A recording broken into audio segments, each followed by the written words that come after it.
তো বন্ধুরা, নমিত মালহোত্রার রামায়ণ, যেটা ভারতে আজ পর্যন্ত তৈরি হওয়া সব থেকে বড় মুভি হতে চলেছে, সেটার টিজার কিন্তু দুদিন আগে লঞ্চ করা হয়েছিল।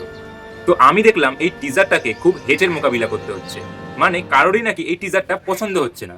তো আমি ভাবলাম আমার এই টিজারটার উপরে কি ওপিনিয়ন সেটাকে আমি শেয়ার করি। হ্যাঁ, আমি জানি আমার আগেই ভিডিও ছাড়া উচিত ছিল, কিন্তু আমার শরীরটা একটু খারাপ থাকার কারণে আমি ভিডিও ছাড়তে পারিনি। মানে এখনো শরীরটা একটু খারাপ আছে। যাই হোক, আমিও এর নেগেটিভ পয়েন্টগুলোই প্রথমে আপনাকে জানাই। প্রথমেই যে সিনটা মানুষের পছন্দ হয়নি সেটা হচ্ছে এই টিজারের ফার্স্ট সিন, যেটা অনেকেরই গেমের মতো মনে হয়েছে। আর আমি তাদের সাথে একদম একমত, আমারও কিন্তু এই সিনটা অনেকটা গেমের মতনই লাগছে। এইবার সেকেন্ড যে সিনটা রয়েছে সেটা হচ্ছে এই সিনটা, আর এটা সবার দেখে নাকি এআই বলে তৈরি মনে হচ্ছে। আর একদম সত্যি কথা বলছি, টিজারটা দুদিন আগে যখন আমি প্রথমবার দেখেছিলাম তখনও এটা আমার এআই দিয়ে তৈরি বলে মনে হয়েছিল। আর মাঝে 7-8 বার দেখার পরেও 2 মিনিট আগে যখন আমি এই টিজারটা আবার একবার দেখলাম, তখনও কিন্তু এটা আমার এআই দিয়ে তৈরি বলেই মনে হচ্ছিল। তবে এখানেই আমি আপনাকে বলে দিই, এটা কিন্তু এআই দিয়ে তৈরি নয়।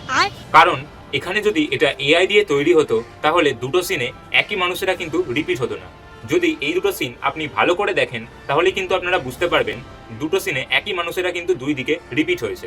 এবার 3 নম্বর পয়েন্ট, যেটা পাবলিকের নয়, আমার ভালো লাগেনি, সেটা হচ্ছে এই সিনটা।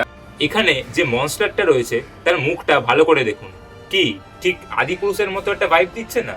এবার এখানে বলে রাখি, নমিত মালহোত্রার এই রামায়ণ বইটা কিন্তু তুলসীদাসের রামায়ণের থেকে ইন্সপায়ার নয়, বরং বাল্মীকি রামায়ণের থেকে ইন্সপায়ার। আর বাল্মীকি রামায়ণে কিন্তু এরকম ক্রিয়েচার বা মনস্টারের কোনো উল্লেখ নেই। মানে শুধুমাত্র একটা ফাইট সিকোয়েন্স জোর করে ঢোকানোর জন্য কিন্তু এখানে রণবীর কাপুর মানে রামের সাথে আমাদের এই ক্রিয়েচারটার একটা ফাইট দেখানো হবে। হ্যাঁ, এবার আপনারা বলতে পারেন তুই তো শুধুমাত্র নেগেটিভ পয়েন্টগুলো বললি, পজিটিভ পয়েন্টগুলো তো বললি না। কিন্তু এই ভিডিওটা ইতিমধ্যেই অনেক বড় হয়ে গেছে, তো আমি এই ভিডিওটাতে আর পজিটিভ পয়েন্টগুলো বলছি না, কিন্তু এই চ্যানেলেই আমি আজকেই আরও একটা ভিডিও আপলোড করব যেখানে আমি এই টিজারের পজিটিভ পয়েন্টগুলো আপনাদের সামনে তুলে ধরবো। তো আজকের জন্য এইটুকুই। বাংলায় এমনই ইনফরমেটিভ ভিডিও সিনেমা জগৎ নিয়ে পাওয়ার জন্য আমার চ্যানেলকে সাবস্ক্রাইব করতে ভুলবেন না। আর ভিডিওটা যদি পছন্দ হয় তাহলে একটা লাইক করতে ভুলবেন না। তো আজকের জন্য এইটুকুই। টাটা, সায়োনারা। আর শেষে বলবো একটাই কথা, দুআও মে ইয়াদ রাখনা।